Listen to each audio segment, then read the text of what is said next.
اصل قوت ہے تحریک انصاف کی، اور اس قدر جاندار لوگوں کا اجتماع ہے جو اپنے پیچھے ہزاروں نہیں لاکھوں لوگوں کی حمایت اور اعتماد لے کر آج زمان پارک کے اندر موجود ہے۔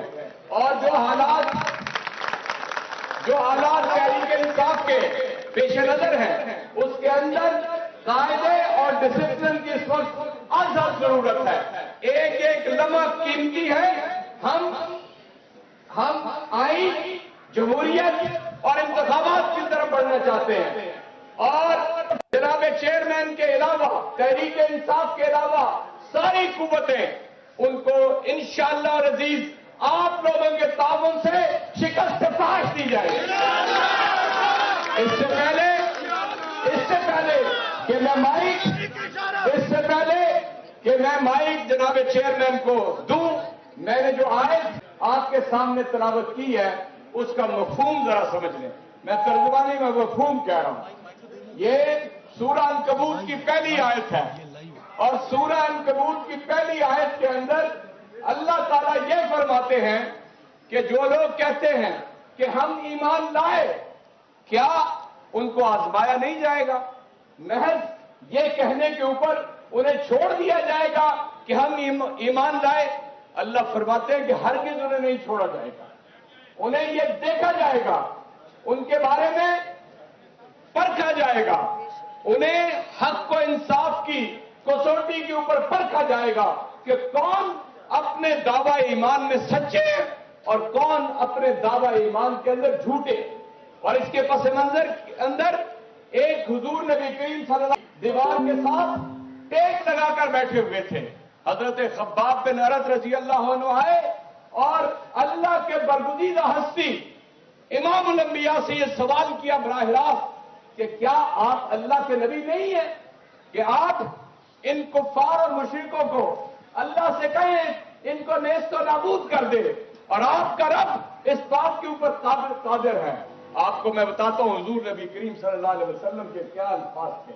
آپ نے یہ فرمایا کہ جب تک تم حق کے راستے کے اوپر چلتے ہوئے آزمائے نہیں جاؤ گے، جس طرح کے پہلی امتوں کو آزمایا گیا، ان کے جسم سے گوشت ان کی ہڈیوں سے نوچ لیا گیا، انہیں آروں سے چیر دیا گیا، تب جا کے یہ ممکن ہوا کہ صنعت سے لے کر حضرموت تک ایک خاتون جائے گی کمر اچھالتی ہوئی، سونا اچھالتی ہوئی، اور اسے اپنے رب کے علاوہ کوئی خوف نہیں ہوگا۔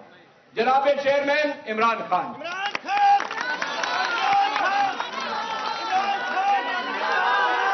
بسم اللہ الرحمن الرحیم، شکریہ۔ ایاک نعبد و ایاک نستعین۔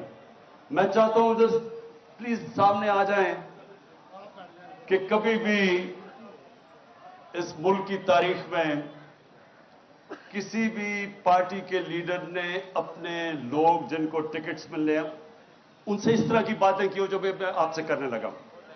تو اس لیے میں چاہتا ہوں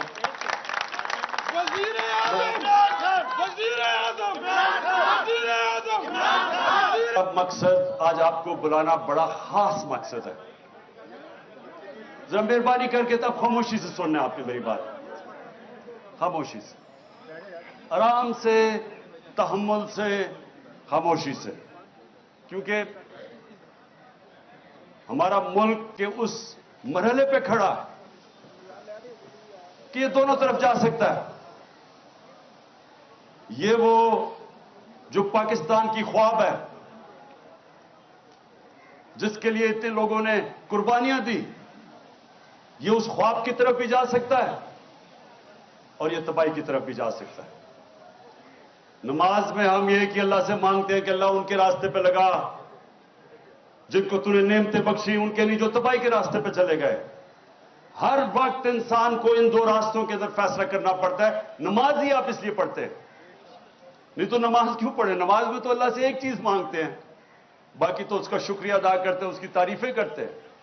مانگتے تو آپ وہ راستہ ہے جو انسان کی عظمت کا راستہ ہے، وہ نہیں جو تباہی کا راستہ ہے۔ اس سے بچانے کے لیے آج ہمارا ملک ادھر کھڑا ہے۔ یہ یاد رکھیں کہ آنے والی इस मुल्क की नस्लें, अगर आप इस जद्दोजहद में कामयाब हो गए तो वो आपको वो लोग समझेंगे कि जिन्होंने कायदे आजम का पाकिस्तान बनाया।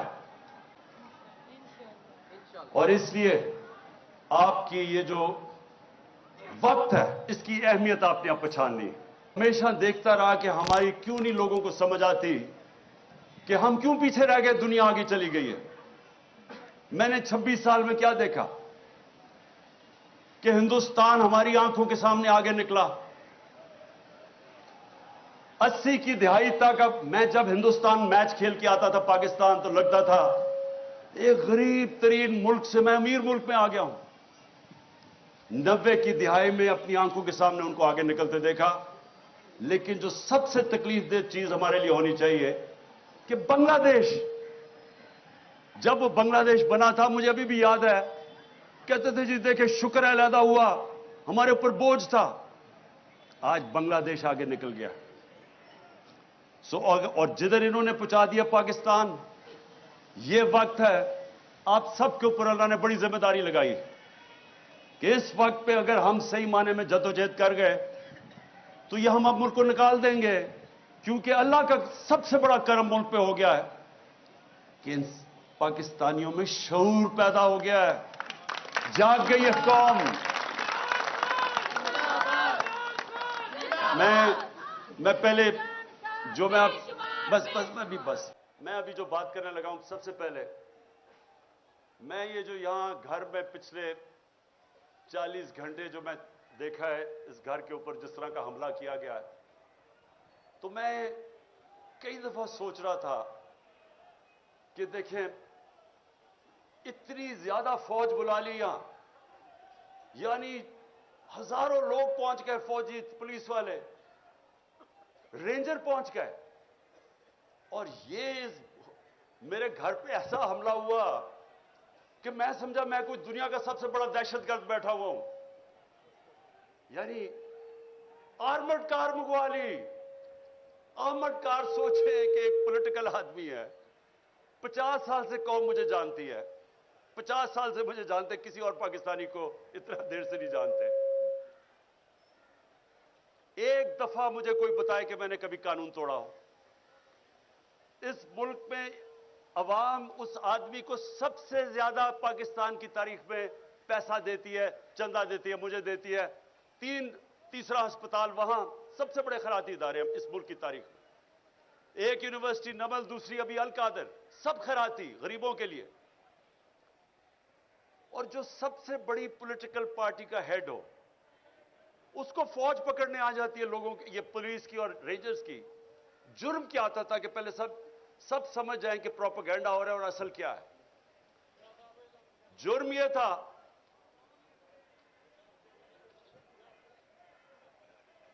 कि 18 तारीख तक मेरी बेल थी, 14 तारीख को पुलिस पहुंच जाती है। मुझे तो पता था कि 18 को मैं अदालत में जाना है, 14 को पुलिस पहले पहुंच जाती है। लाहौर हाई कोर्ट में जज उनसे, पुलिस से पूछता है कि जब 18 की आपने पेश करना अदालत में, और क्यों आई थी अदालत में पेश करने के लिए, तो 3 दिन आपने उससे क्या करना था। ये जज पूछता है उससे। मुझे पता है क्या करना था। इन्होंने वो करना था जो आजम स्वाति से किया और जो शहबाज गिल से किया।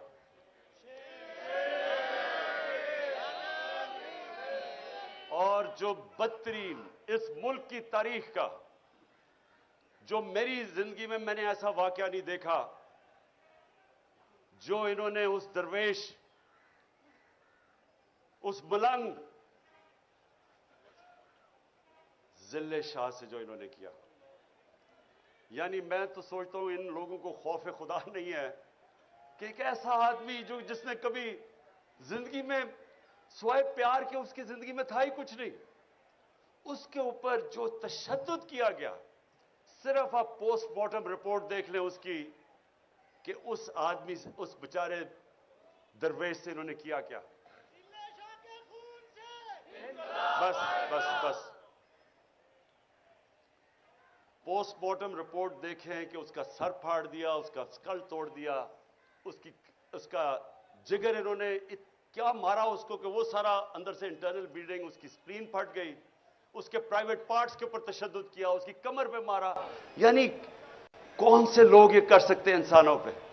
और फिर ये बेगैरत आईजी को शर्म नहीं आई और अपने साथ बिठा के झूठ बोलता है कि जी एक्सीडेंट में मर गया हो। पहले मेरे ऊपर 302 लगाते हैं, कत्ल का मुकदमा, 3 दिन के बाद कहता है एक्सीडेंट हो गया। लोगों को भेड़ बकरियां समझते हैं, ये इंसान नहीं समझते लोगों को। ये हैवान बैठे हुए हैं, ये वो लोग हैं ना इनमें इंसानियत है, ना ईमानदारी है, ना काबिलियत है, और डरे हुए हैं एक चीज से कि कहीं इलेक्शंस ना हो जाए, कहीं इमरान खान इक़्तिदार में ना आ जाए। बस उसकी वजह से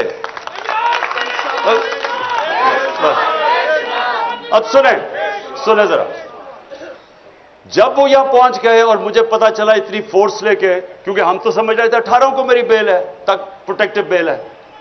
उसके बाद लाहौर हाई कोर्ट के प्रेसिडेंट को मैंने बिठा के अश्योरिटी बॉन्ड दिया, उसने जाके अपनी अश्योरिटी दी कि अदालत में ये प्रेजेंट हो जाएगा।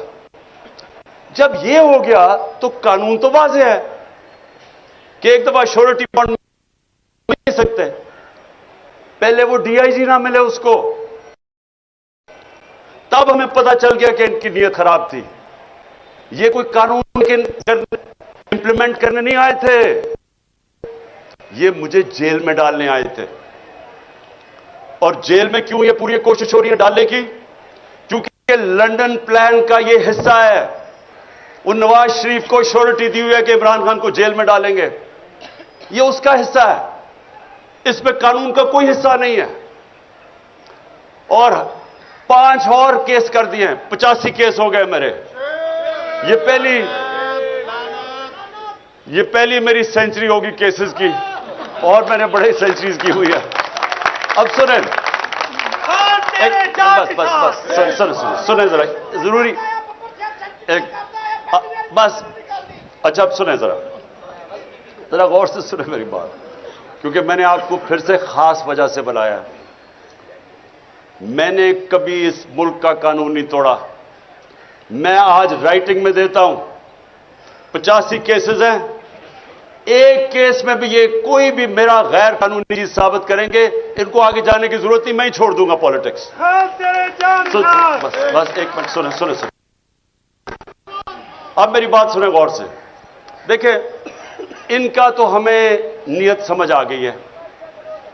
नीयत यह है कि किसी तरह इमरान खान को जेल में डालो, एक दफा वो जेल में चला बलूचिस्तान ले जाओ, और एक के बाद दूसरा केस पे उसको वहीं रखो, और उसके बाद इमरान खान को जेल में डाल के इलेक्शन करवा दो, ताकि अगर इमरान खान नहीं होगा तो इनका ख्याल है कि ये इलेक्शन किसी ना किसी तरह इन चोरों को जता देंगे। ये इनका प्लान है। हमारा प्लान क्या है?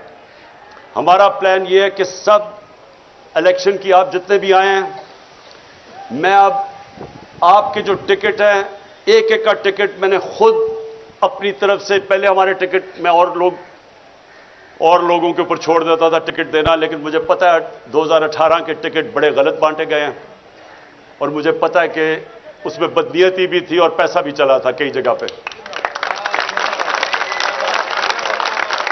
इसलिए इस बार ये टिकट मैं खुद दे रहा हूं। मेरी कोशिश होगी, जिधर जिधर मुझे शक है मैं आपके इंटरव्यूज करूंगा, खुद करूंगा। और मेरी ये कोशिश है, ना मेरा कोई फेवरेट है, ना मेरा कोई रिश्तेदार, ना मेरा कोई दोस्त, मैं अपनी पूरी कोशिश करूंगा कि जो मैं समझता हूं कि मेरिट है वो मैं उसके मुताबिक टिकट दूंगा। मेरा 10 साल में क्रिकेट कैप्टन रहा, गलतियां हुई होंगी, लेकिन आज तक 10 साल में कोई नहीं कह सका कि इसने मेरिट के अलावा टीम सिलेक्शन की है। मैं आपकी पूरी कोशिश करूंगा कि मेरिट पे करूंगा, लेकिन मैंने आपको आज एक खास बात के लिए बुलाया। देखें,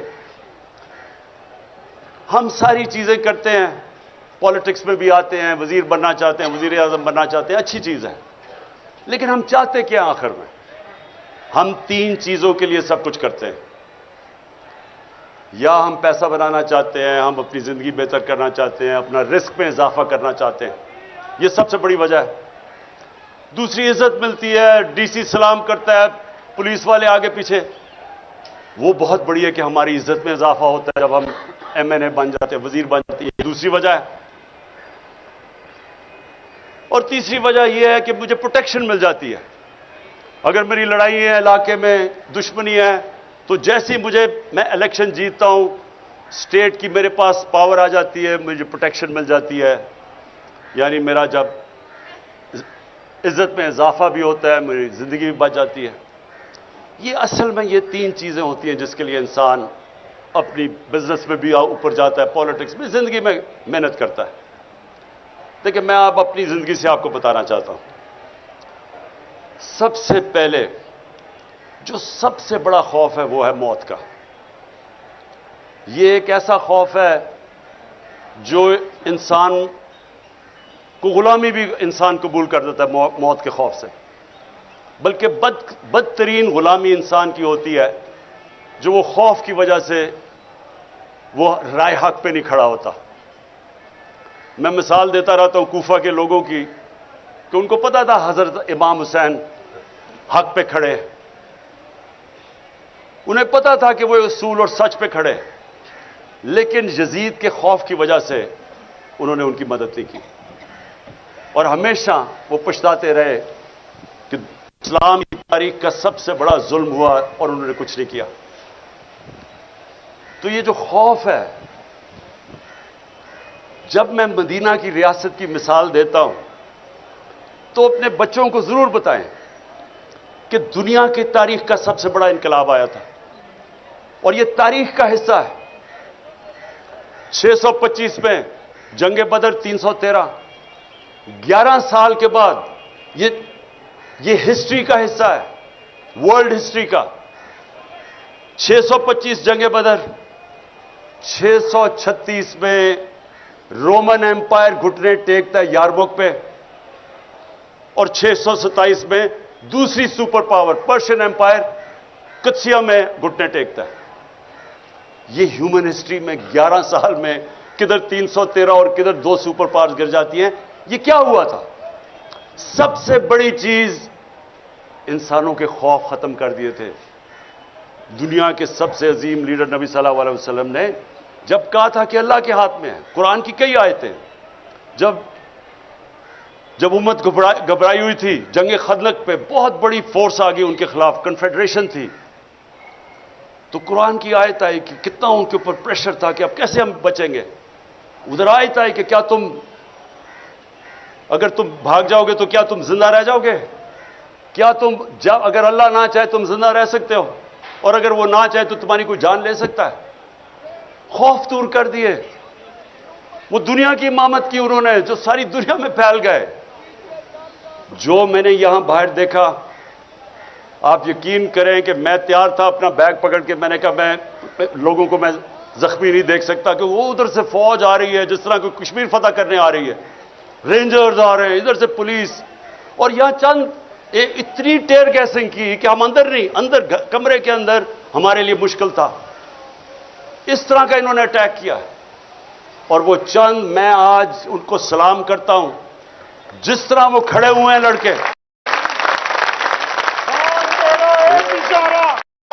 بس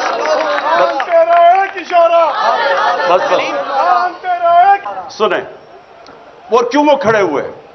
میں جب یہاں سے تیار تھا, میں نے کہا میں اب جاتا ہوں پولیس کو پکڑاتا ہوں.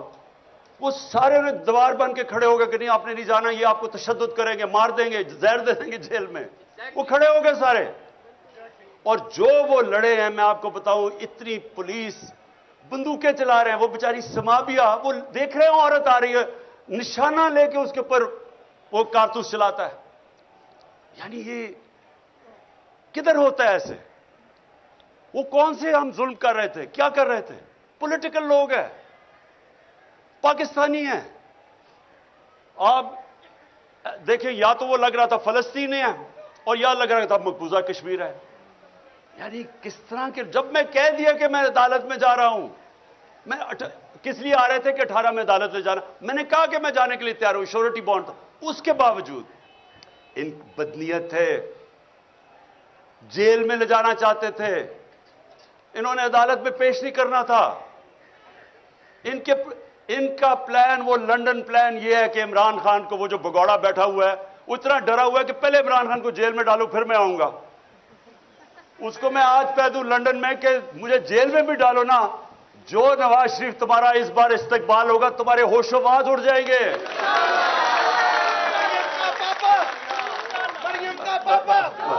अच्छा, अब जो वो नौजवानों ने जेल में नहीं डालना, उनका प्लान है रस्ते से हटाना। जी, तो जो वो नौजवानों ने जिस तरह खड़े हुए, और मैं कोई सोया नहीं, सुबह के 12 बजे 1 बजे, ख्वातीन भी 12-1 बजे तक सारी रात जागे रहे। थोड़े से लोग थे कई दफा, क्योंकि उन्हें इतनी टेयर गैसें कि लोग बेचारे बर्दाश्त नहीं कर सकते थे। उसके बावजूद जिस तरह, जिस जज्बे और जुनून से खड़े हुए हैं, मैं आज उनको सिर्फ इसलिए सलाम करता हूं कि ये जो याद रखें, कोई चीज जज्बे और जुनून और ईमान का मुकाबला नहीं कर सकता। चाहे आप सबसे 5000 पुलिस जमा करके ले आए और रेंजर्स कर लें, और रेंजर्स यानी रेंजर्स का क्या काम है कि पॉलिटिकल लोगों के ऊपर वो पहुंच जाए, वो हमें इस तरह करे जिस तरह कि हम कोई दुश्मन है। ये कौम अपनी फौज से क्यों प्यार करती थी? इसलिए करती है कि वो समझते हैं कि ये हमें दफा करेंगे।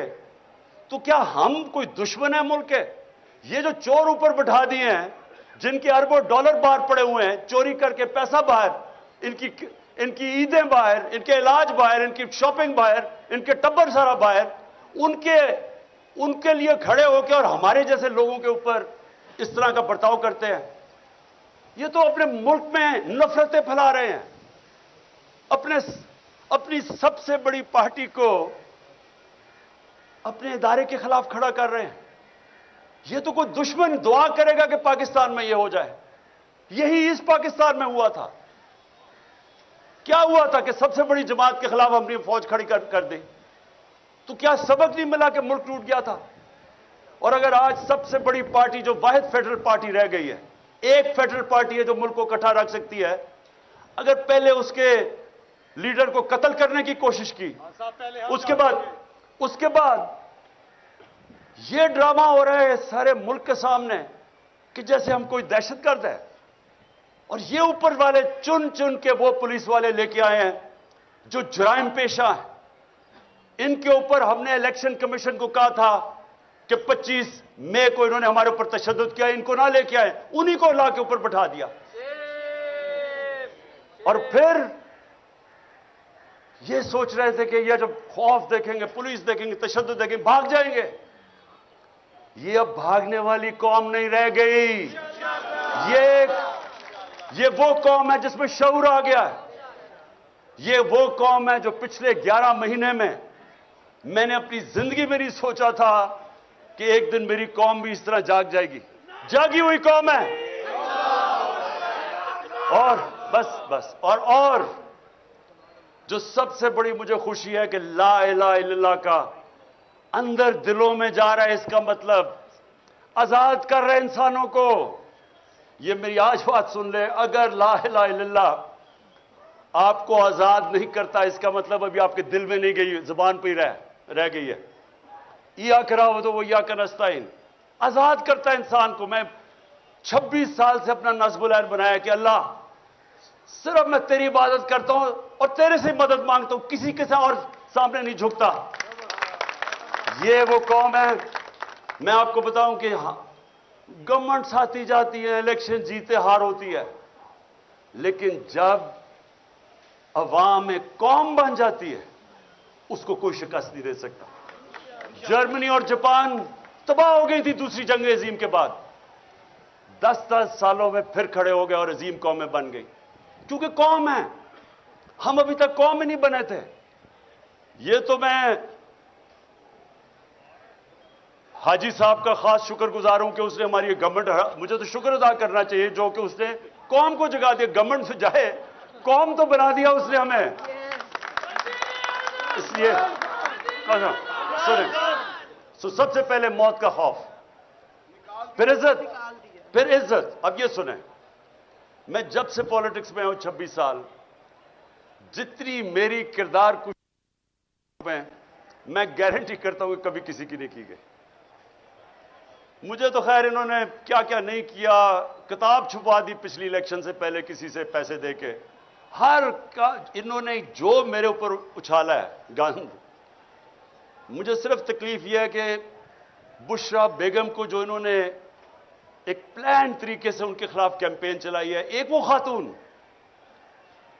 میں اپنی زندگی میں اگر کسی انسان کو سمجھا ہوں کہ وہ میرے سے بہت آگے ہے ایمان میں، وہ بشرا بیگم ہے۔ اب اس کی جو کردار کشی کی گئی، جو خاتون نہ کبھی ڈنر پہ جاتی ہے، نہ کسی شادی پہ گئی ہے 5 سالوں میں، نہ کوئی بار لندن گئی ہے، نہ کوئی شاپنگ کا شوق ہے، نہ کوئی بینک اکاؤنٹ ہے، اس کے اوپر جو انہوں نے کیا پلان کر کے۔ لیکن میں یہ آپ کو بتانا چاہتا ہوں کہ دیکھیں، میں آپ کے سامنے وہ انسان کھڑا ہوں جو ثابت کرتا ہے کہ انسانوں کے ہاتھ میں عزت نہیں ہے۔ اگر انسانوں کے ہاتھ میں ہوتا تو جتنا ان کا پیسہ ہے، ساری تو تقریباً ٹی وی چینلز خرید چکے ہیں۔ یہ ہر روز وہ ہمارے اگینسٹ پروپیگنڈا کرتے، کیا فرق پڑا؟ وہ چینلز کوئی لوگ نہیں دیکھتے۔ سنیں ذرا میری بات، ہمیں یہ خوف نکل جانا چاہیے کہ میں اگر وزیر بنوں گا یا بنوں گا یا MP تو مجھے عزت زیادہ مل جائے گی، بلکہ جتنا آپ کو اللہ نوازتا جاتا ہے، آپ کی ذمہ داری زیادہ ہو جاتی ہے، ذلت زیادہ ملتی ہے اگر آپ جو لوگوں سے وعدہ کریں وہ پورا نہیں کرتے۔ جتنی ذمہ داری جتنا اوپر لے کے جاتا ہے، اتنی آپ کو زیادہ ذمہ داری ڈال دیتا ہے اللہ آپ کے اوپر۔ اس لیے یہ بھی غلط فہمی نہیں تو یہ سارے جو چور بیٹھے ہوئے ہیں، ان کو تو سارے ملک میں سب سے زیادہ عزت ملنی چاہیے، جو 30 سال اقتدار میں بیٹھے رہے ہیں۔ لوگ گالیاں نکالتے ہیں، آج کیوں الیکشن سے بھاگ رہے ہیں؟ انہیں پتہ ہے کہ جب لوگوں کے اندر نکلیں گے لوگ انڈے ماریں گے ان کو، کیونکہ ذلت اور عزت نہ پیسے سے کسی کو ذلیل کرا سکتے ہیں، نہ کوئی پوزیشن آپ کو عزت دے سکتی ہے۔ اور جو آخری چیز ہے رسک، دیکھیں میں پھر آپ کے سامنے وہ کھڑا ہوں، ورلڈ کپ جب ختم ہوا تو میں نے ہاسپٹل بنانا تھا، میں نے وعدہ کیا ہوا تھا، تو میں نے کبھی ورلڈ کپ جیتے، حالانکہ جو کرکٹ میں اللہ نے مجھے پوزیشن دی تھی، جو میرا جو مقام بن چکا تھا، مجھے تو کچھ کرنے کی ضرورت ہی نہیں تھی۔ تھوڑی دیر سال کے اندر کوئی کرکٹ کے اوپر بات چیت کر کے میرے پاس کسی چیز کی ضرورت نہیں تھی، کوئی میں نے کام نہیں کیا، صرف پہلے میں ہسپتال بنانے پر لگ گیا، اس کے بعد 96 کے اندر پولیٹیکل پارٹی لگی، سارا وقت اس میں اور ہسپتال میں نکل گیا۔ لیکن آج تک میں آپ کو بتا رہا ہوں، کئی مجھے مشکل ٹائم آئے، پیسے ختم ہو گئے، کبھی مجھے اپنی ضروریات کے لیے جو پیسے چاہیے تھے اس میں کبھی نہیں آئے، کیونکہ رزق تو اللہ دیتا ہے، اس کو تو پتا ہے کہ میں کیا کر رہا تھا۔ جب میرا پیسہ ختم ہونے لگتا تھا، کوئی سیریز آتی تھی، وہ کہتے تھے جی عمران خان یہ کرکٹ کے اوپر آپ تبصرے کر دیں، وہ تبصرے کرنے میں سال کا ہی خرچہ نکل جاتا تھا 5 دنوں میں۔ یا پھر کوئی پرابلم، میرا گھر بنا رہا تھا، پھر پیسے ختم ہو گئے، پھر ایک دم آیا جی وہ ہندوستان سے میچ ہے، انہوں نے کہا جی اتنے ہفتے کے لیے آئے، میں نے کہا میں نہیں جا سکتا، میرے بچے آ رہے ہیں، انہوں نے کہا اچھا 5 دن دے دیں، 5 دنوں میں میرے 2 سال کے پیسے نکل گئے، خرچے نکل گئے۔ یہ دیکھیں، یہ ایسے نہیں ہوتا، اوپر والا کرتا ہے رزق۔ کبھی بھی میں آپ کو یہ کہتا ہوں کہ سب سے بڑا یہ موت کے خوف کے بعد یہ ٹریپ ہے کہ میں اب یہ جو کر رہے تھے ہمارے ساتھ، جس طرح کی انہوں نے اب بندوق چلا رہا ہے، عورت وہ بیچاری سمابیا کے اوپر ایک نشانہ لے کے بندوق چلا رہا ہے، وہ کون سے خطرے میں خاتون چلی آ رہی ہے؟ کیا ان لوگوں کو خوف خدا نہیں ہے؟ کیا ان کو نہیں پتا کہ تم کوئی بھی آرڈر غلط فالو کرو، اللیگل آرڈر، تم ذمہ دار ہو؟ کوئی آپ کو چیز اجازت نہیں دیتی کہ آپ قانون توڑیں۔ نہتی خاتون کے اوپر بندوقیں چلا رہا ہے، یا وہ 25 مئی میں جو انہوں نے کیا، یا لوگوں کے گھروں میں 3 بجے گھس کے عورتوں کے سامنے انہوں نے لوگوں کو ہراساں کیا، کیا یہ قانون اجازت دیتا ہے؟ نہیں دیتا۔ اور اس لیے انہوں نے کیا کیا؟ انہوں نے صرف اپنی نوکریوں کے لیے वो ऑर्डर फॉलो किए जो इलीगल थे। एक जिंदा कौम में कभी ये ऑर्डर फॉलो ना किए जाते। मैं बरतानिया का आपको बता दूं, मेरा वहां बड़ा टाइम गुजरा, कभी किसी ने, पुलिस ने कभी ऐसा काम नहीं, उन्होंने कहना था ये कानून इजाजत नहीं देता, उन्होंने नहीं करना था। ये जो गलत काम करवाते हैं, ऊपर से गंदे किस्म के जराइम पेशा लोगों को आईजी और सीसीपीओ के ऊपर बैठा के, ये किसी भी मुल्क जिधर हकीकी आजादी हो, जिधर कानून आपके बुनियादी हुकूक, फंडामेंटल राइट्स को हिफाजत करे, कभी नहीं होता। और ये होता है जब आप अपनी ज़मीर को कॉम्प्रोमाइज करते हैं रिस्क के लिए। हमेशा मुझे मौके मिले, एक दफ़ा उन्होंने मुझे कहा कि जी आप साउथ अफ्रीका आ जाए क्रिकेट खेलने के लिए, हम बड़े पैसे देंगे तुम्हें। बहुत पैसे देते थे तब मैं जब मैं क्रिकेट खेल रहा था, क्योंकि साउथ अफ्रीका बैन था, उसके ऊपर बैन लगा हुआ था। तो वो जो प्लेयर वहां जाता था, बड़े प्लेयर्स अट्रैक्ट करते थे, बड़े पैसे ऑफर करते थे। हमेशा ये आपके रास्ते में दो रास्ते आएंगे जब आपके ज़मीर का सौदा के लिए आपको कोई पैसे ऑफर हो। मुझे जो मैं पहला टेस्ट लाहौर में कैप्टन कर रहा था, मुझे हिंदुस्तान से आया जी तुम एक टॉस हमें बता दो, यानी कि उनके साथ मिलके टॉस का फैसला बता दो, हम तुम्हें इतने पैसे दे देंगे। बड़े पैसे थे उन दिनों में। तो ये आपके लिए हमेशा आपका अल्लाह ज़मीर टेस्ट करेगा। और इंशाअल्लाह आप में से जो पावर में आएंगे, जिनको मौका मिले एमपीज, वजीर बनेंगे, मेरी एक आज बात याद रख लेना, इज्जत आपके हाथ में होगी। जो दयानतदारी से अवाम की खिदमत करेगा, जो आप वादा करके एमपीए बनता है, कोई वादा करके एमपीए में नहीं बनता कि जी मैं फिक्र ना करें मैं जाके बड़ा लूटूंगा पैसा या करप्शन में पैसा बनाऊंगा। वो सारे कहते हैं मैं अवाम की खिदमत करूंगा। तो जो वो नहीं करेगा, आप जो मर्जी कमा लें, आपको इज्जत नहीं मिलनी। तो मैं ये चाहता हूं कि आप जरा थोड़ा सा अपनी विजन बड़ी कर लें। आपकी विजन होनी चाहिए, जब अल्लाह आपको मौका देगा कि हमें अल्लाह ने पाकिस्तान के उस वक्त हमें लेके आया यहां कि हमने आज अपनी जात का नहीं सोचना, मुल्क का सोचना, अपनी मैं से बाहर निकलाना है। बड़ा इंसान कभी भी आज तक वो नहीं बना जिससे जिंदगी खुद गर्जी और अपनी जात के लिए गुजारी है। दुनिया की तारीख किसी अमीर आदमी को याद नहीं करती। कितने हिंदू यहां अरबोपति हिंदू थे, लेकिन लोग गंगाराम को याद करते हैं। जो इंसानियत का, आज आप चले जाएं, ऊपर से लेकर नीचे तक चले जाएं, उर्स के ऊपर अल्लाह के सूफी जिन्होंने इंसानियत की खिदमत की थी, आज भी चले जाएं, लाखों लोग आए हुए होते हैं। 1000 साल से पहले वो दुनिया से पर्दा कर चुके होते हैं।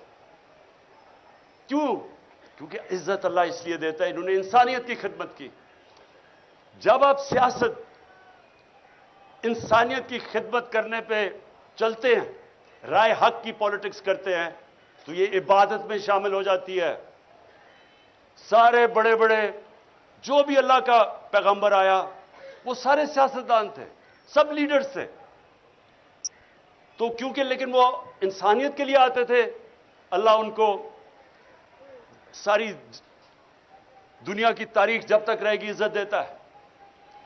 जब मेरे नबी सल्लल्लाहु अलैहि वसल्लम ने आखिरी खुतबा अराफात पे जब उन्होंने ख़त्म किया, तो उन्होंने 1 लाख लोग थे, उनसे पूछा कि अल्लाह के सामने गवाही दो कि मैंने अपने दयानतदारी से अल्लाह का पैगाम दिया तुम्हें। तो वो पहले रोज से फिर वो रिपीट करते थे, फिर 10 रोज के बाद जाता था, फिर ऐसे। तो जैसे जैसे वो पैगाम जाता रहा, तो एक पूरी सारे लाखों का मजमा में आवाज उठी कि हां नबी, आपने दयानतदारी से अल्लाह का पैगाम दिया। और फिर वो लोगों ने रोना शुरू कर दिया। क्यों रोना शुरू किया? क्योंकि लोगों को पता था कि अब इन्होंने अपनी मिशन पूरी कर ली है, ये इक़्तिदार के लिए नहीं आए थे, अब ये हमारे साथ ज्यादा देर रहेंगे नहीं। यही आपकी मिशन है। देखें, आपने अगर इज्जत कमानी है तो जो आप पॉलिटिक्स करें अपनी जात से बाहर निकलाएं। आपने अगर इसको इबादत में शामिल करना है, अपनी आखिरत बेहतर करनी है, जात से बाहर निकलाएं। नेल्सन मंडेला 27 साल उसने जेल में गुजारे, 27 साल। और जब बाहर निकला तो जिन्होंने उसके ऊपर जुल्म किया था सबको माफ कर दिया, क्योंकि अपनी जात के लिए नहीं कर रहा था। वो मेरे नबी सल्लल्लाहु अलैहि वसल्लम की सुन्नत पे चल रहा था। जब फतह मक्का हुई, उन्होंने जिन लोगों ने जुल्म किया था माफ कर दिया, क्योंकि जात के लिए नहीं थे वो। ये जो जात की पॉलिटिक्स, जात में आता, जात से जो आदमी बाहर नहीं निकलता वो कभी बड़ा इंसान नहीं बनता। मैं ये चाहता हूं कि अपनी विजन बड़ी करें दुनिया की, इससे बाहर निकलाएं कि मेरा टैका होगा, मेरा ये होगा, एक प्रीस एस्कॉर्ट होगा तो पता नहीं थानेदार सलूट करेगा, इससे बाहर निकलाएं। ये छोटे लोग ऐसे ही करते हैं। बड़ा इंसान ऐसा नहीं सोचता। बड़ा इंसान वो है जिसकी सोच बड़ी है, विजन बड़ी है जिसकी। तो मैंने आपको इसलिए आज बुलाया। मैं आपका जो किबला है ना, वो मैं चाहता था दुरुस्त हो, क्योंकि मैंने 26 साल में, मुझे बड़े अफसोस से कहना पड़ता है कि मुझे जिस तरह की तकलीफ हुई, जिस तरह के पॉलिटिशियंस मैंने देखे, असेंबली में ज्यादातर लोग देखे, अपनी पार्टी में लोग देखे, मुझे सबसे बड़ी अफसोस की बात यह है कितने लोग देखे जो अपनी जात से बाहर नहीं निकले। हमारी मीटिंग होती थी, अब ये बजट के ऊपर वोट कर रही हैं, लोगों को इकट्ठा कर रहे हैं, हमारी कोalition गवर्नमेंट थी। सबसे जी अच्छा जी मेरा ये स्कीम कर दो, जी मेरा हल्का ये कर दो। वो कोई फिक्र नहीं है कि मुल्क के ऊपर क्राइसिस है, मेरे हल्के में ये कर दो तो वो कर दो। और मैं सोचता था कि तुम्हें पता भी है कि हम किस हिसाब से उनमें कोरोना का क्राइसिस आया हुआ था सारी दुनिया में। वो कोई फिक्र नहीं है दुनिया में, मेरे हल्के में बस ये कर दो। और मैं उनको समझाता था कि आपकी विजन पाकिस्तान की होनी चाहिए। पाकिस्तान चलेगा तो आपका हल्का ठीक होगा, मेरा हल्का ठीक हो जाए, पाकिस्तान जाए बाढ़ में। तो मैं आप सारों को अपने 26 साल के तजर्बे से ये बताना चाहता हूं कि खुदा के वास्ते बड़े इंसान बने, बड़ी सोच लेके आए। जब टिकट, जो मैं आपको गारंटी करता हूं, मैं अपनी दयानतदारी से टिकट दूंगा, मैं आपको पूरी कोशिश करूंगा। मैं सिर्फ आपसे एक चाहता हूं कि जिनको टिकट्स ना मिले, खुदा का वास्ता है खड़े ना हो जाएं। इस वक्त नाजुक मोड़ में पाकिस्तान की तारीख में अपनी पार्टी को ना हरा दें, नुकसान मुल्क का ना कर दें। यह मैं आपको गारंटी देता हूं कि पार्टी आप में से किसी को नहीं भूलेगी। मैं आपको इंटरव्यू भी करूंगा, कोशिश करूंगा सबको देखूं, फिर से कोशिश करूंगा अपनी ईमानदारी से। लेकिन पार्टी जो भी होगा फैसला, आपने पार्टी का हिस्सा रहना है और समझना है कि आप ये जिहाद लड़ रहे हैं। ये समझना है आपने कि ये अपनी जात के लिए नहीं आप कर रहे हैं। इस वक्त जिधर पाकिस्तान खड़ा है, अगर हम इस वक्त सही माने में जदोजहद कर गए, हम इस मुल्क की तकदीर बदल देंगे और अपने बच्चों की, अपने आने वाली नस्लों के लिए हम बेहतर पाकिस्तान बना देंगे। बहुत बहुत शुक्रिया।